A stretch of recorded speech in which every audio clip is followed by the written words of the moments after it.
Bismillahirrahmanirrahim. Assalamualaikum warahmatullahi wabarakatuh. Perkenalkan, nama saya Arvin dari kelas manajemen C dengan NIM 9020118095. Baik, saya akan menjawab beberapa pertanyaan. Yang pertama itu, sebutkan keuntungan dari Execute Information System. Keuntungan dari Execute Information System ada 6. Yang pertama itu, penggunaannya mudah untuk eksekutif tingkat tinggi, pengalaman yang luas, dan komputer tidak diperlukan lagi dalam operasi. Kemudian yang kedua itu, menyediakan pengiriman tepat waktu dari ringkasan informasi perusahaan. Kemudian yang ketiga, informasi disediakan lebih mudah dipahami. Kemudian yang keempat, Execute Information System menyediakan pengiriman informasi tepat waktu dan manajemen dapat membuat keputusan segera. Kemudian yang kelima, meningkatkan informasi pelacakan. Kemudian yang keenam, menawarkan efisiensi untuk pengambilan keputusan.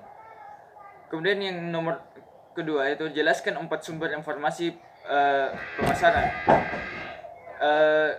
Informasi pemasaran pertama itu catatan yaitu catatan internal perusahaan. Pencatatan internal perusahaan merupakan informasi dasar yang digunakan oleh pengambilan kebijakan. Di sini khususnya adalah manajer pemasaran terkait strategi pemasaran yang akan dilakukan. Catatan internal ini terdiri dari informasi data siklus, jumlah pemasaran hingga pembayaran, kemudian yang penjualan dan rancangan sistem laporan. Kemudian yang kedua itu, intelijen pemasaran. Intelijen pemasaran merupakan serangkaian kegiatan pengamatan yang dilakukan oleh seorang manajemen pemasaran. Kegiatan ini dilakukan dengan tujuan untuk memperoleh informasi tentang lingkungan pemasaran. Pengamatan ini dilakukan secara personal untuk mendapatkan informasi yang tepat sehingga saat pembelian keputusan dapat disesuaikan dengan kondisi pasar. Kemudian yang ketiga itu, analisis pemasaran. Analisis pemasaran merupakan serangkaian kegiatan yang dilakukan secara sistem dan prosedural mengenai suatu data yang telah ditemukan terhadap situasi pemasaran. Kemudian yang keempat itu, atau yang terakhir, analisis pendukung keputusan. Analisis pendukung keputusan adalah sistem informasi pemasaran ini dapat berupa perangkat lunak maupun perangkat keras yang memiliki manfaat pada kegiatan tersebut. Tujuannya adalah untuk mengorganisasi kegiatan tersebut, untuk mengorganisasi data yang telah ditetapkan, kemudian dilakukan pengolahan hingga interpretasi terhadap data yang telah didapat. Selanjutnya digunakan sebagai pertimbangan untuk pengambilan keputusan. Kemudian yang nomor 3, jelaskan komponen-komponen sistem informasi. Komponen sistem informasi secara umum itu ada 5, yaitu yang pertama, manusia. Manusia merupakan adalah pelaku yang menjalankan sistem. Kemudian yang kedua, transaksi. Transaksi merupakan objek dari sistem informasi akuntansi sebagai masukan lalu diproses sehingga menghasilkan informasi. Kemudian yang ketiga itu, prosedur. Prosedur adalah langkah-langkah yang harus ditempuh dalam melakukan transaksi atau kegiatan perusahaan. Kemudian yang keempat itu adalah dokumen. Dokumen yaitu berupa formulir yang digunakan sebagai sarana pencatatan atau pada saat transaksi. Kemudian yang kelima itu, peralatan. Peralatan adalah suatu alat atau sarana yang digunakan dalam melakukan pencatatan pada sistem informasi yang bersangkutan.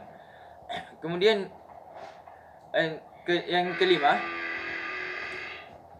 kemudian nomor 4, Sebutkan data-data yang dibutuhkan dalam pelaksanaan manajemen. Data-data yang dibutuhkan dalam pelaksanaan manajemen itu ada beberapa. Yang pertama ada 3. Yang pertama itu input. Input adalah sekumpulan data entah dalam organisasi maupun di luar organisasi untuk diproses dalam suatu sistem ekonomi. Kemudian yang kedua adalah processing. Processing adalah konversi pemindahan atau manipulasi dan analisis input mentah menjadi bentuk yang lebih berarti bagi manusia. Kemudian yang terakhir atau yang ketiga adalah output. Output adalah distribusi informasi yang sudah diproses ke anggota organisasi, di mana output tersebut akan digunakan. Kemudian yang kelima, contoh data yang tersimpan dalam sistem informasi SDM. Contoh data yang tersimpan dalam sistem informasi SDM yaitu data yang tersimpan dalam database sistem informasi SDM tersedia dari data pegawai dan data non pegawai yang dapat mempengaruhi personil di lingkungan perusahaan. Kemudian yang keenam adalah jelaskan perbedaan e-business dan e-commerce. Perbedaan dari e-business dan e-commerce yaitu e-business mencakup area yang sangat luas melalui dari pembangunan modal, sumber daya manusia, sumber daya teknologi, proses marketing dan pemasaran, manajemen perkantoran, proses audit dan segala macam elemen lainnya. Sedangkan e-commerce adalah berfokus pada proses jual beli atau pemindahan. Sedangkan e-commerce adalah itu berproses pada jual beli atau pemindahan tangan yang dilakukan melalui proses transaksi secara elektronik di sebuah situs. E-commerce merupakan bagian kecil dari sebuah e-business. Ibaratnya apabila kita ibaratkan sebuah tubuh manusia atau tubuh manusia sebagai e-business adalah seluruh tubuh manusia, sedangkan e-commerce hanyalah bagian tangan kiri atau tangan kanan saja. Sekian dari saya. Wabillahi taufiq wal hidayah. Wassalamualaikum warahmatullahi wabarakatuh.